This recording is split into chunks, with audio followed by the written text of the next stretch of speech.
de los casos más terroríficos son los siniestros en los que se acusa al piloto de haber estrellado el avión deliberadamente. Eso fue lo que ocurrió con el vuelo 185 de Silker.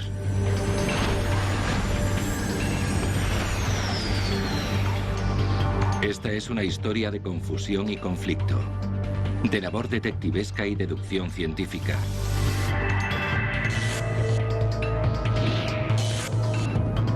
Que se centra en la presión a la que se ven sometidos los investigadores para determinar la causa de un accidente, por muy escandalosas que puedan parecer sus conclusiones.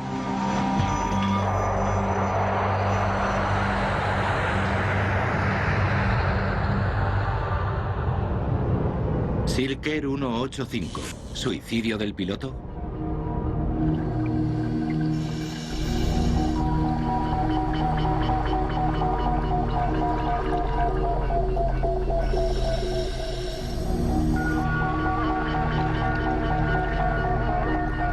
A principios de 1998 se encuentra una grabadora de voz entre el barro del río Musi en Indonesia. Los investigadores de accidentes aéreos confían en que contenga la clave de una de las catástrofes más polémicas de la historia de la aviación. Aeropuerto Soekarno-Hatta, Yakarta, Indonesia, 19 de diciembre de 1997. 20 días antes, la tripulación del vuelo 185 de Silker se dirige por el pasillo hacia su avión, un Boeing 737, para prepararlo para el breve vuelo de vuelta a Singapur. Ya han completado el tramo de viaje de Yakarta a Singapur.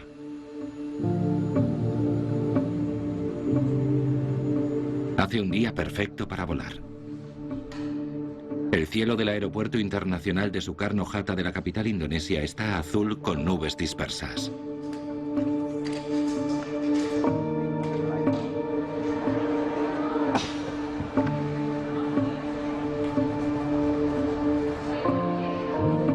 ...97 pasajeros suben a bordo del vuelo 185 con destino a Singapur, que dura 1 hora y 40 minutos. Hay pasajeros de 14 nacionalidades distintas. El más mayor tiene 77 años y el más pequeño 2 años. Se dirigen a Singapur en plena temporada navideña. Alerones. 5 grados, luz verde. La grabadora de voz revela que todo marcha con normalidad en la cabina. 004,7, comprobado. Preparado para despegar. Revisión de vuelo. Completa.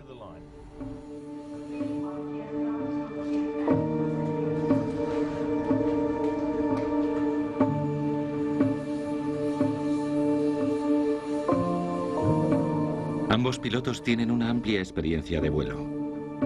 El capitán Su Wei Min era piloto de caza de las Fuerzas Aéreas de Singapur antes de pasarse a Silker. El primer oficial Duncan Ward tiene más de 2000 horas de experiencia de vuelo. El ambiente en la cabina parece relajado. Dame unos segundos para abrocharme el cinturón de seguridad de embarazada. No te preocupes, puedes tardar lo que quieras, pero no más de 3 segundos.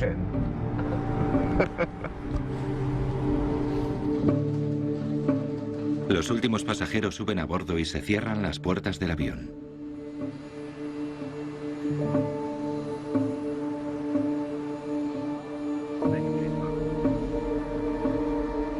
Los pilotos Su y Ward continúan con su conversación rutinaria mientras el avión recorre la pista.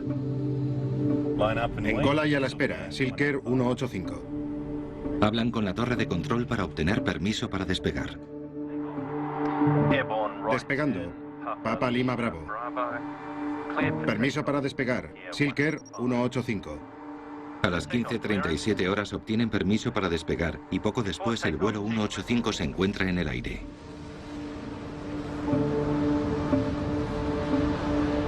El control de tráfico aéreo de Yakarta asigna al 737 una altitud de crucero de 10.000 metros. Y cuando el avión asciende a 6.000 metros, el capitán Su lleva a cabo la tradicional bienvenida a bordo.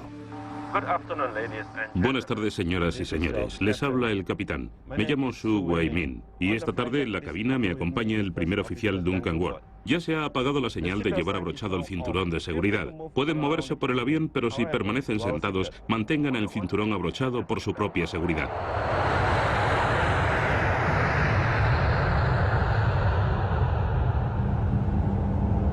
Las circunstancias del vuelo son las ordinarias. Bebidas. ¿De qué tipo? Tawai Chui. Se les ofrece a los pasajeros y a la tripulación una comida ligera y bebidas. Los hay de huevo con mayonesa y de pollo. Solo un par, gracias. Un poco de agua, ¿quieres? Vale, gracias. Tras 28 minutos de vuelo, Voy a volver un rato. Acábate tu plato. Eso hago. ¿Agua? No, gracias.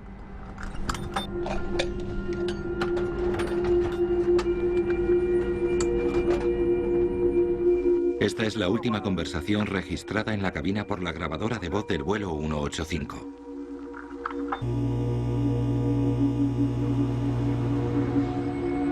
Pero unos 5 minutos después de esta última conversación entre el capitán y el primer oficial del vuelo 185, la torre de control de Yakarta graba otra conversación. Silker está sobrevolando Palembang. No se sabe si el capitán Suya había regresado a la cabina en ese momento, pero es Duncan Ward quien responde a la llamada y no indica que haya ningún problema a bordo. Silker 185. Recibido 134. 4 antes de Pardee.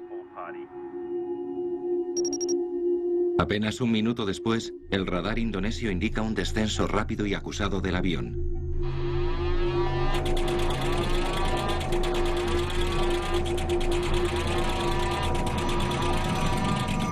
Cae 5.000 metros en solo 30 segundos, antes de desaparecer de la pantalla.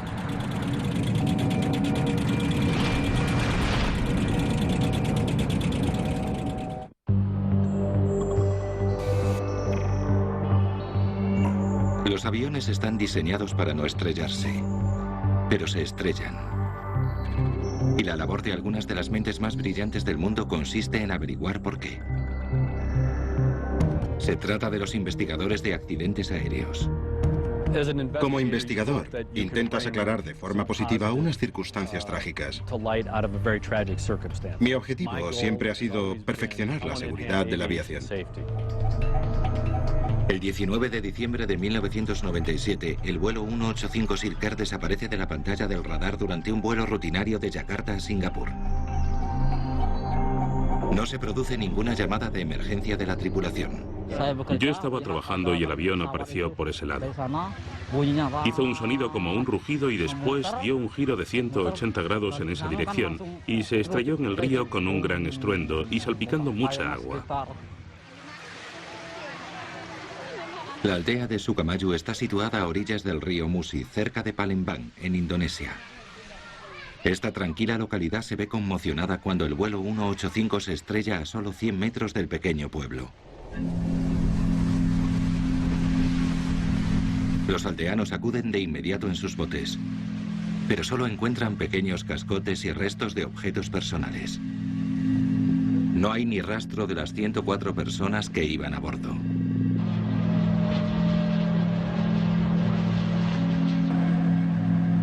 Enseguida llegan investigadores y parientes de los pasajeros al remoto lugar del siniestro.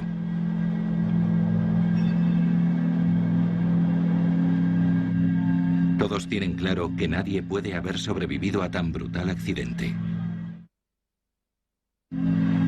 Los investigadores de accidentes aéreos comienzan su laborioso trabajo. Al principio no se veía nada. Estaba todo completamente sumergido. Y luego descubrimos que la aeronave estaba totalmente destrozada. No quedaba nada.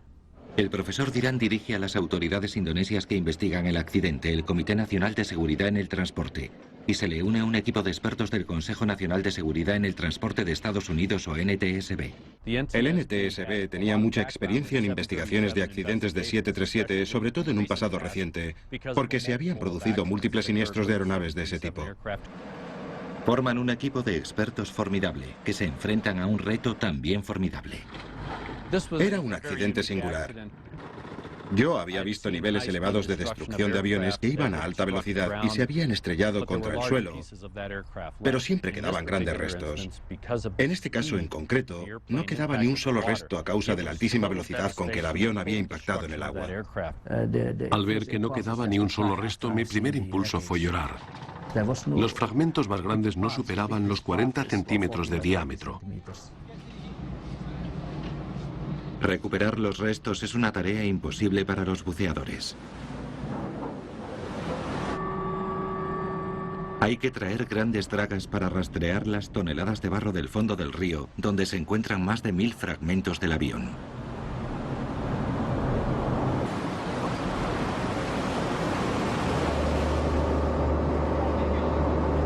Cualquiera de ellos podría contener una pista vital.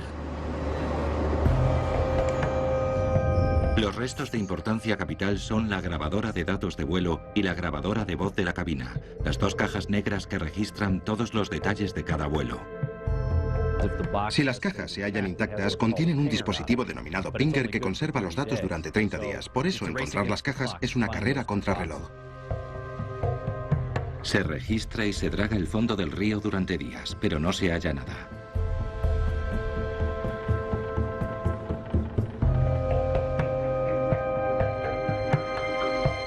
Pero 5 días después del accidente se produce el primer avance.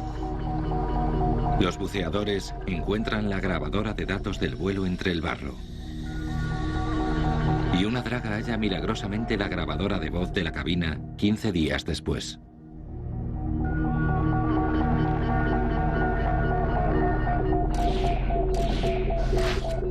Las cajas negras se envían a Estados Unidos para su análisis por orden del profesor Dirán.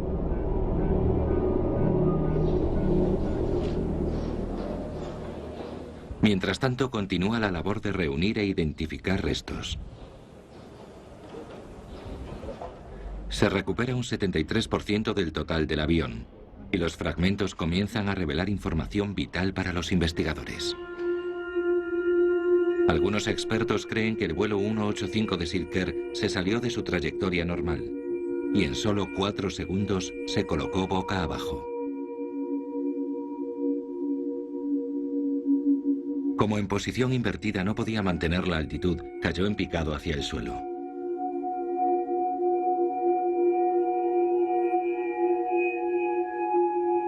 Cuando alcanzó la velocidad del sonido, se le desprendieron fragmentos de las alas y la cola.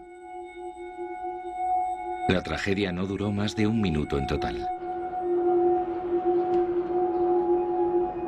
Las investigaciones se centran en la cola y el timón del 737, en particular en una pieza del timón.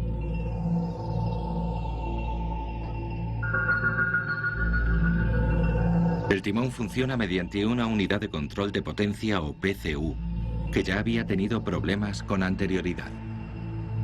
En cuanto se recupera del río, se envía a Estados Unidos para su inspección.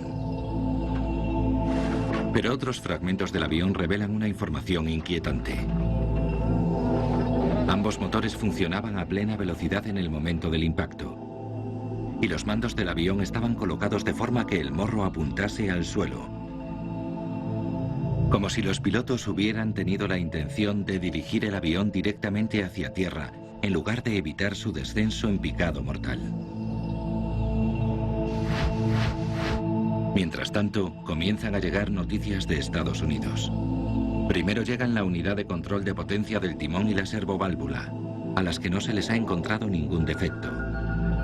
Pero los hallazgos de las grabadoras del avión resultan más intrigantes porque no revelan los datos que deberían. Los expertos han descubierto que la grabadora de voz de la cabina dejó de grabar 8 minutos antes del accidente y que la grabadora de datos de vuelo se paró 6 minutos después. La grabadora de voz de la cabina se había detenido de forma especial, no por un corte de energía, como era de esperar, sino que se había cortado el suministro a propósito. Recuerdo que estaba en las oficinas del NTSB cuando se descubrió que se había cortado el suministro de energía de la caja negra. Y como yo era nuevo, pregunté si ocurría muy a menudo. Me dijeron que no, que nunca había pasado, que era muy raro y que existía la posibilidad de que se tratase de un piloto suicida.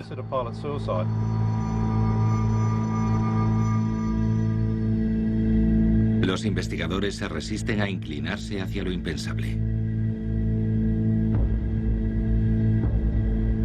Lo primero que se investiga siempre en un accidente es un error del piloto.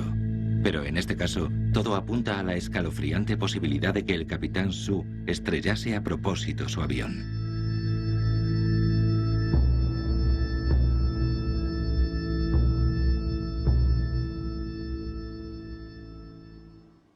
Su había sido piloto de las Fuerzas Aéreas de Singapur durante 16 años antes de trabajar para Silker. Se le consideraba un as del aire y había formado parte de los Caballeros Negros, el escuadrón de exhibición acrobática de las Fuerzas Aéreas. Los investigadores revisaron el historial militar del capitán Su y averiguaron que había tenido varios roces con la muerte. Cuando alcanzó el rango de mayor, decidió que la aviación civil le proporcionaría la posibilidad de seguir volando y pasar más tiempo con su familia. Muchos pilotos militares están acostumbrados a volar para cumplir misiones y les cuesta adaptarse a la aviación civil, donde la seguridad es lo más importante. Pero a Su no pareció costarle nada. Su Wei-min dejó las Fuerzas Aéreas en 1992 y se unió a Silker, donde fue rápidamente ascendido a capitán y después a instructor de vuelo. Pero había tenido problemas profesionales unos meses antes del accidente. Silker le había interrogado por un supuesto aterrizaje poco ortodoxo.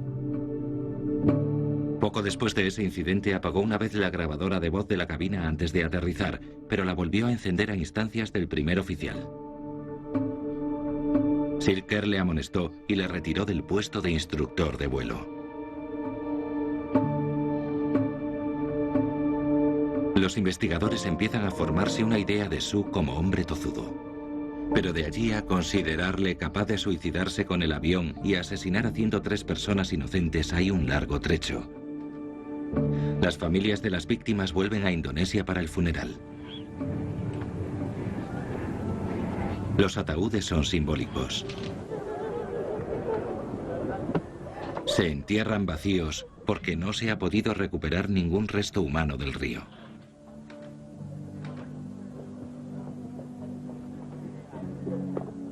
El dolor de los familiares actúa como revulsivo para los investigadores. Las familias necesitan respuestas.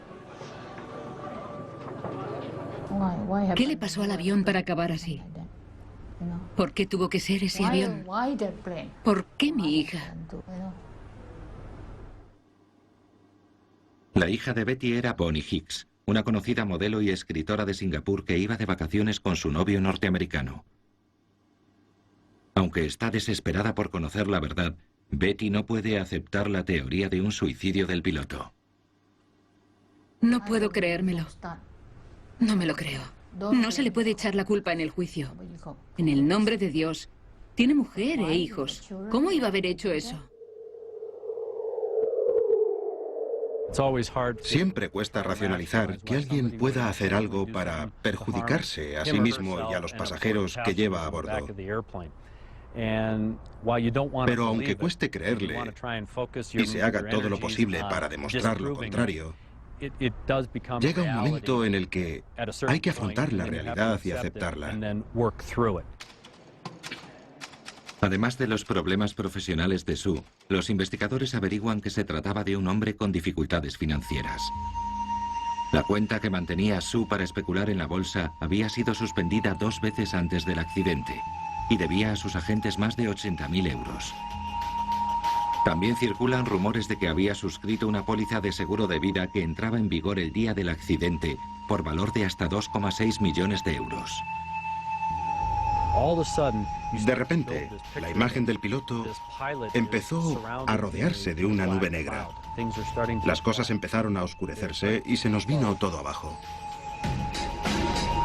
Empiezan a recomponer la imagen de un hombre desesperado, capaz de cualquier cosa y agobiado por la presión económica de un estilo de vida obsesionado con el dinero.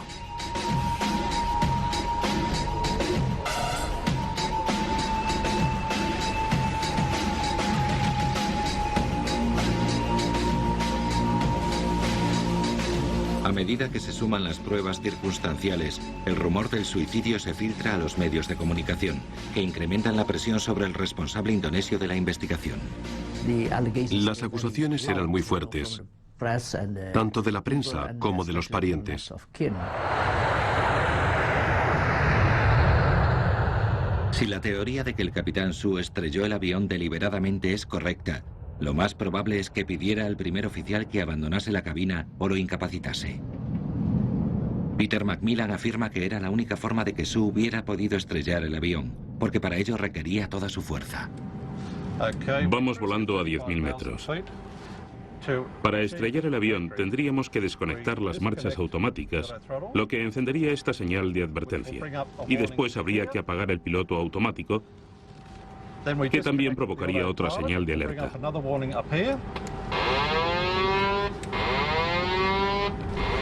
Después giraríamos el avión a la derecha y hacia abajo, con una inclinación del morro de 20 grados.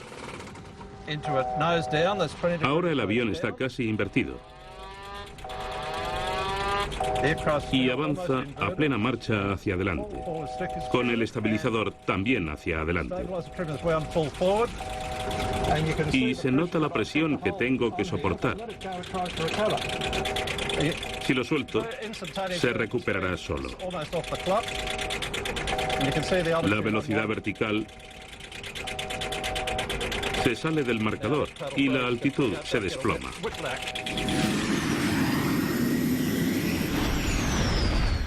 Pero no existen pruebas directas que confirmen esta teoría. 3 años después del accidente, el Comité Nacional de Seguridad en el Transporte de Indonesia emite por fin su informe definitivo. No contiene nada concreto para las familias. No se ha hallado la causa del accidente. Les pedí que vinieran a verme y me disculpé por no haber podido descubrir la verdad. Hice todo lo posible, pero no averigüé nada. El informe inconcluyente es una sorpresa para los investigadores norteamericanos. En su reunión final con sus colegas indonesios, se había acordado que la única conclusión posible era que se trataba de un piloto suicida. Cuando leí el informe me sentí traicionado porque nos habíamos esforzado muchísimo en conseguir todos esos datos. Examinamos cuidadosamente fragmentos diminutos, miles y miles de piezas durante montones de meses, solo para reconocer en un informe que no habíamos descubierto nada y no sabíamos la causa del accidente. Como investigador, no podía aceptarlo. Como ingeniero que gusta que exista una conexión entre la causa y el efecto, y aquí no veía que hubiera relación causa-efecto. Solo se veía el efecto, que el avión se estrelló. No se sabe la causa. No se puede probar que la causa de que el avión se estrellase fuera un suicidio. También podría haber sido un fallo mecánico. Existía una razón que identificamos como un acto intencionado. No era un problema mecánico del avión ni una causa desconocida. La conocíamos. En el informe se incorporan y se publican en una página los comentarios y las réplicas del organismo investigador estadounidense frente a su homólogo indonesio. Es un hecho sin precedentes. En lugar de aclarar la colisión, el informe provoca aún mayor confusión entre los familiares de las víctimas.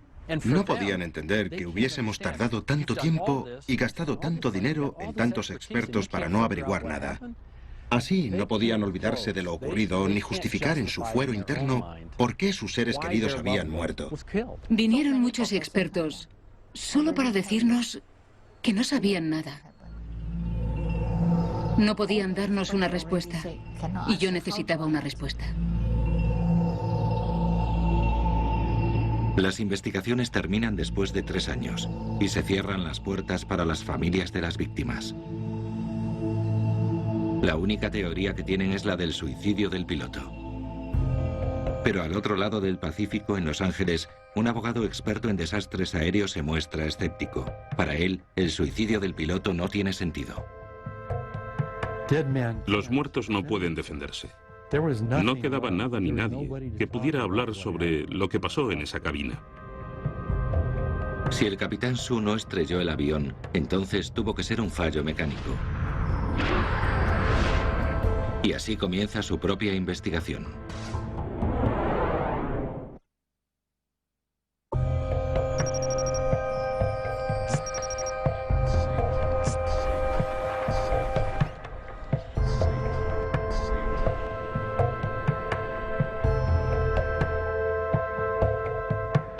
El El abogado de Los Ángeles, Walter Lack, no cree que el piloto del fatídico vuelo 185 de Silker estrellase deliberadamente el avión matando a 104 personas. Hay formas mucho más fáciles y seguras de estrellar un avión. Podría haber expulsado todo el combustible y se habría caído en cuestión de segundos. Podría haber hecho muchas otras cosas. No hizo lo más apropiado si quería estrellar el avión. Y comienza su propia investigación por encargo de las familias de 32 víctimas.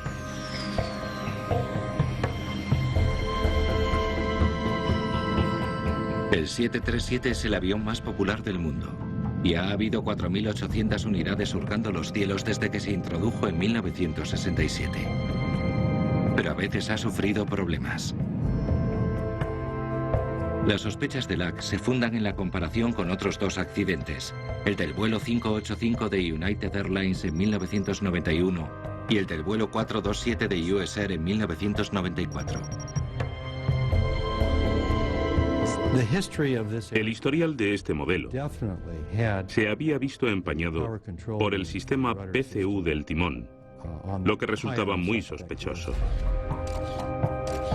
El proveedor de esa pieza en cuestión era Parker Hannifin, uno de los mayores fabricantes de equipo hidráulico del mundo. Walter Lack recurre al equipo de expertos padre e hijo formado por Tom y Colin Sommer, que tienen experiencia en la industria de la aviación y como peritos en juicios de víctimas de accidentes aéreos.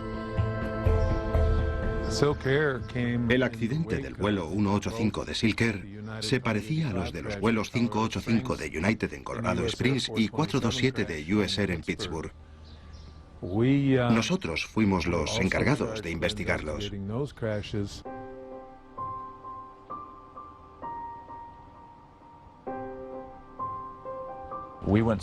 Desarrollamos animaciones de vídeo basadas en la trayectoria de los vuelos y los datos del radar.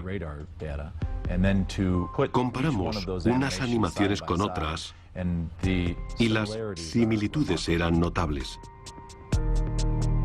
En los casos de los vuelos 585 de United y 427 de US Air, la NTSC concluyó que la causa más probable del accidente era un problema de la unidad de control de energía del timón o PCU. Aunque ambos accidentes habían ocurrido durante el aterrizaje, los Sommer están convencidos de que un fallo similar de timón provocó que el avión de Silker se escorase y cayese en picado desde su altitud de crucero de 10.000 metros. Los pilotos de 737 están informados al respecto, y el manual de vuelo indica cómo reaccionar en caso del fallo del timón. Tanto el capitán Su como el primer oficial Ward habían recibido formación adicional al respecto. En un simulador el piloto sabe que se va a producir y sabe cómo tiene que reaccionar. Cuando el piloto está en vuelo de crucero, como estaba el del vuelo 185 de Silker, no se espera que se vaya a producir esa situación. No se espera que el avión vaya a ponerse boca abajo y dejarle colgado del cinturón de seguridad. No sabría muy bien qué estaría pasando, y en un 737 no hay nada que lo indique. No se indica dónde está el panel del timón, ni hay una luz, ni hay un sonido que alerte de que algo está fallando con el timón. A causa del historial de problemas del 737, se recurrió a Parker Hannifin, el fabricante del PCU, para ayudar a identificar los restos rescatados del accidente. Lack y su equipo afirman que Parker Hannifin encontró el PCU, pero que sus análisis no revelaron toda la verdad.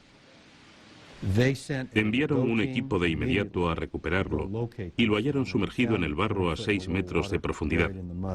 Tardaron 3 semanas en recuperarlo. Lo examinaron por encima y dijeron que la válvula estaba en perfecto estado y que funcionaba con normalidad. Y después lo enviaron al NTSC. No llevaron a cabo ninguna prueba adecuada para determinar si era defectuoso. La pieza se envió de vuelta a Indonesia. Ahora, 5 años después, para poder fundamentar su caso, Walter Lack tiene que localizar ese pequeño componente. Pero se enfrenta a un obstáculo. Cuando envía a un investigador a localizarla, se encuentra con una montaña de papeleo, que es lo único que queda de los restos del avión, que fueron destruidos justo hace unas pocas semanas. Pero el destino le echa una mano.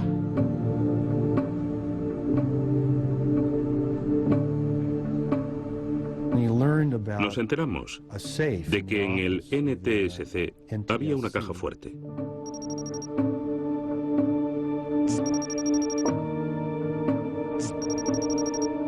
Tras una gran cantidad de persuasión, el investigador logró acceder a ella.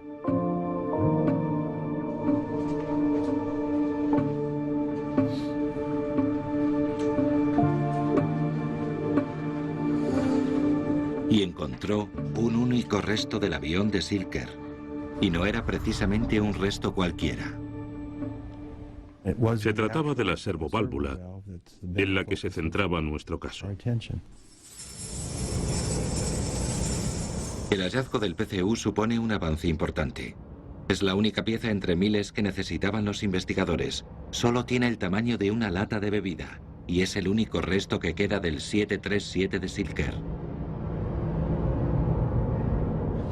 Esto es una servoválvula concéntrica dual, como las que fabrica Parker Hannifin. Dentro de la válvula hay dos tubos insertables. El primario tiene dentro unos pequeños conductos que contienen el líquido hidráulico. Y el secundario, que también se saca de dentro, contiene asimismo unos pequeños conductos. Esta válvula forma parte del sistema hidráulico del 737. Cuando el piloto pisa un pedal, un impulso hidráulico recorre todo el avión hasta llegar a la válvula que activa el mecanismo del timón y lo gira a un lado u otro. El movimiento de cada uno de estos tubos en cada dirección es solo del grosor de una moneda. Y para mover la superficie entera del timón de un Boeing 737, esta válvula tan pequeña solo se mueve 45 milésimas de pulgada en una dirección u otra. Este aparato de precisión lleva un mecanismo de seguridad empotrado. Si uno de los tubos falla, el otro asume su función. El problema es que si el tubo secundario se atasca, el timón se bloquea y los pilotos no pueden volverlo a colocar en posición neutral.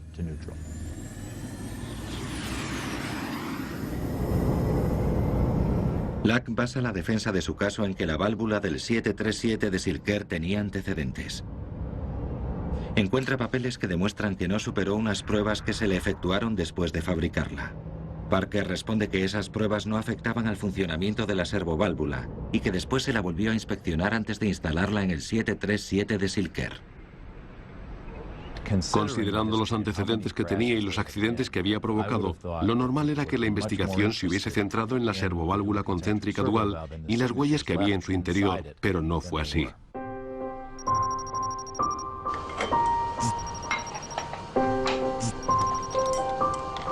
Una vez que se ha recobrado el PCU, se envía al laboratorio Max Swain de Florida, especializado en ingeniería, para someterlo a más pruebas. La pieza se examina con un microscopio de escaneo de electrones que permite una mayor amplificación, profundidad de enfoque y resolución que un microscopio de luz convencional. No escatimamos gastos ni tiempo para demostrar que algo es verdadero o falso. Porque muchas veces acabamos declarando en juicio y cuando te enfrentas al sistema judicial más te vale tener las espaldas bien cubiertas porque los interrogatorios pueden ser muy duros. Esta pieza se termina virtualmente a mano para conseguir un acabado lo más pulido posible cuando se envía a Boeing. Pero la acusación afirma que en el proceso de fabricación se pasaron por alto ciertas irregularidades del metal. Estos grumos microscópicos parecen insignificantes, pero según Colin Sommer, el experto contratado por Walter Lack, el destino de todo un avión de 56 toneladas puede depender de esas pequeñas impurezas del metal. El problema al que te enfrentas cuando se trata de piezas de una tolerancia tan baja y un encaje tan ajustado es que tienen un nivel de intolerancia muy sensible a cualquier tipo de impureza que atraviese el sistema. Cualquier pequeño tipo de desconchado del metal, de grumo o de imperfección de la fabricación tiene un impacto enorme en la tolerancia de las piezas de estos tamaños.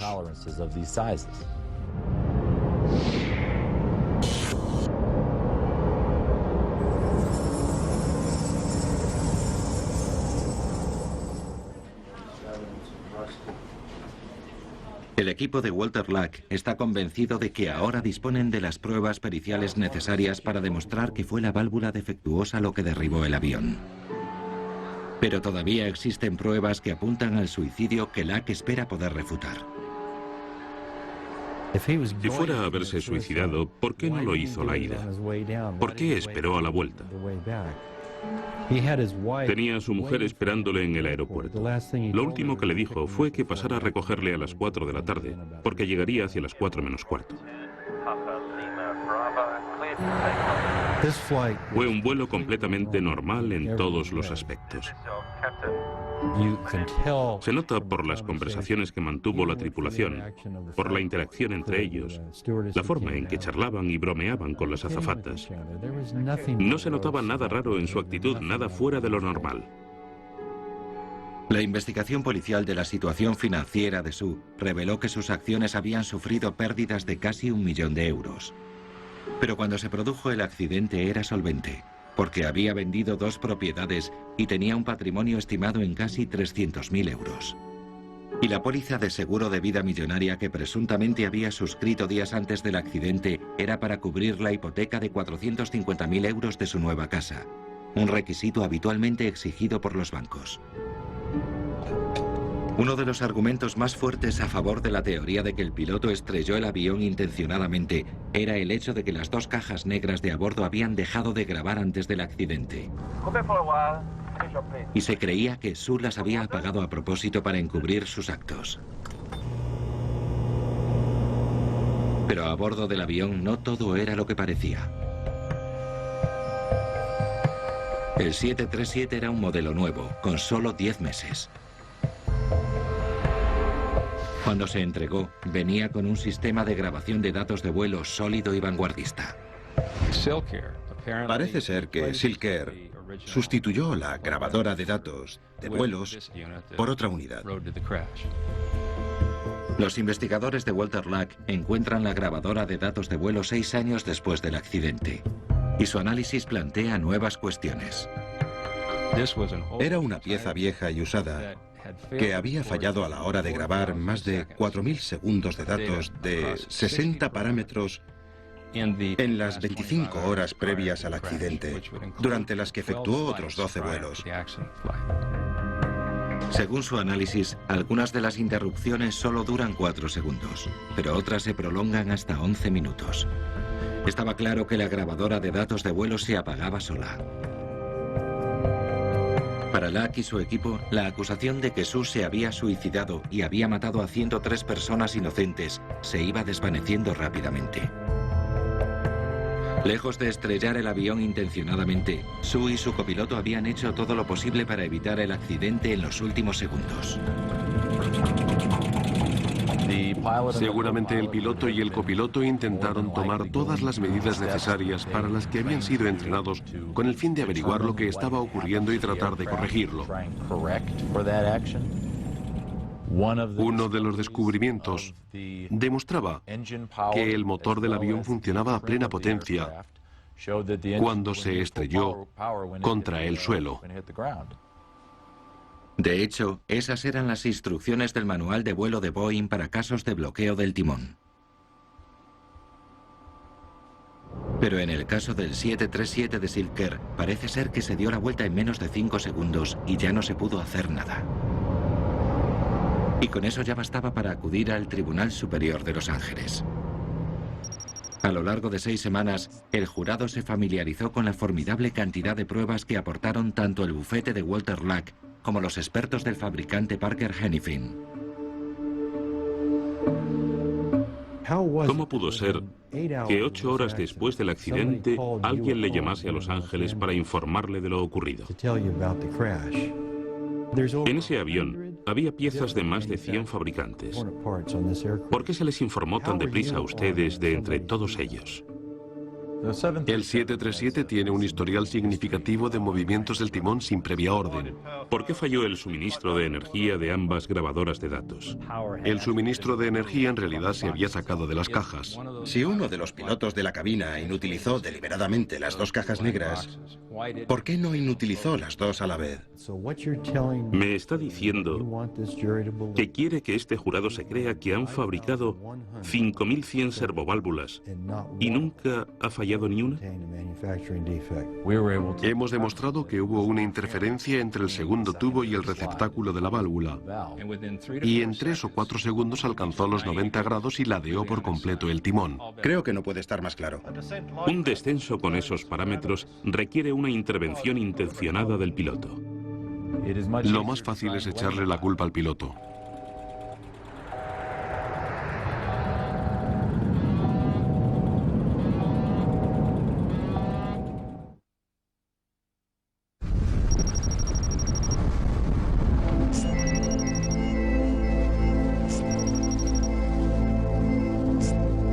Todos los años, los familiares y amigos de quienes fallecieron en el vuelo 185 de Silk Air se reúnen en el lugar del siniestro cerca de Palembang, en Indonesia.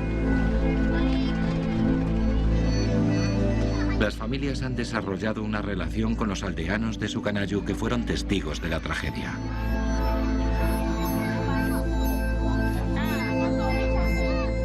Es una estación más de su peregrinaje anual y siempre les llevan regalos. Sé que la gente del pueblo es muy pobre y siempre les traigo regalos. Los niños no tienen nada y me gusta hacerles felices. A Bonnie también le habría gustado que lo hiciera. Que algo bueno surja de la tragedia forma parte del proceso de aceptación de lo ocurrido.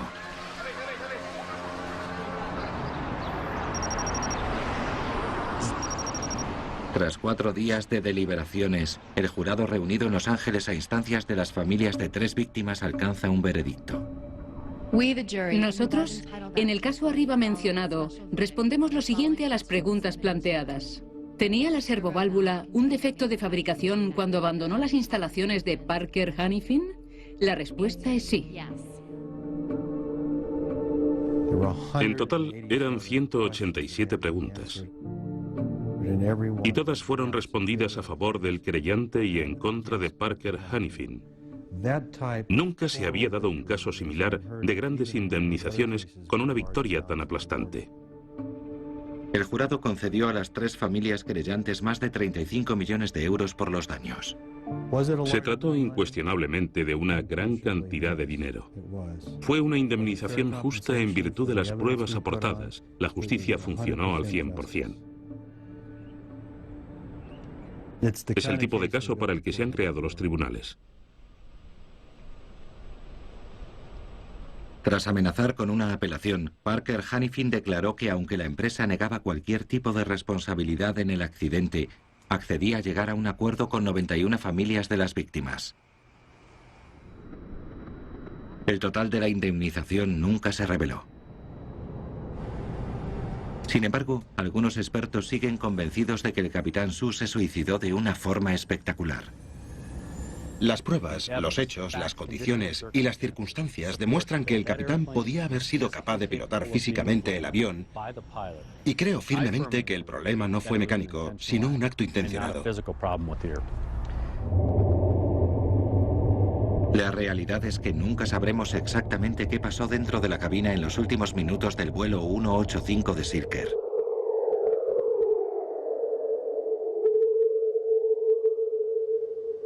Pero tras una serie de incidentes con timones bloqueados en 737, la Administración Federal de Aviación ordenó que todos los aviones de ese modelo, miles de ellos, sustituyesen las piezas originales de control del timón por un nuevo sistema con un diseño de seguridad reforzada antes del año 2008.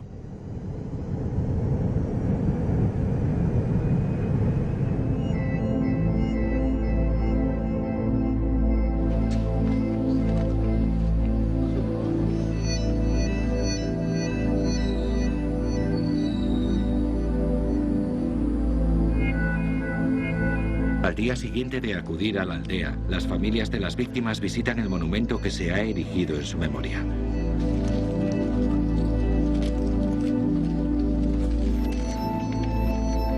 Es un momento de contemplación y comunión con los seres perdidos.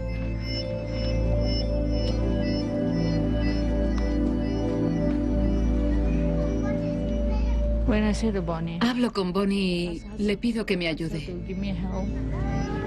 Le pido a Randy que cuide de Bonnie y a Bonnie que cuide de Randy. Están con Dios en el otro mundo y les sigo queriendo.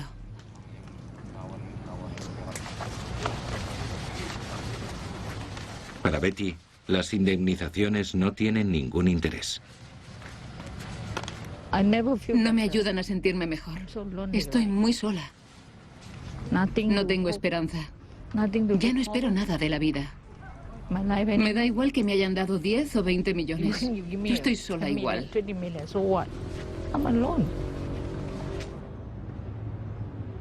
El único consuelo que puede encontrar está más allá de la justicia o las respuestas.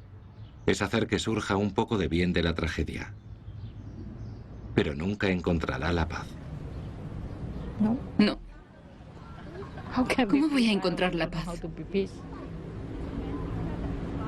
Ya no lo sé. Yo quiero, pero no sé cómo. Enséñemelo usted.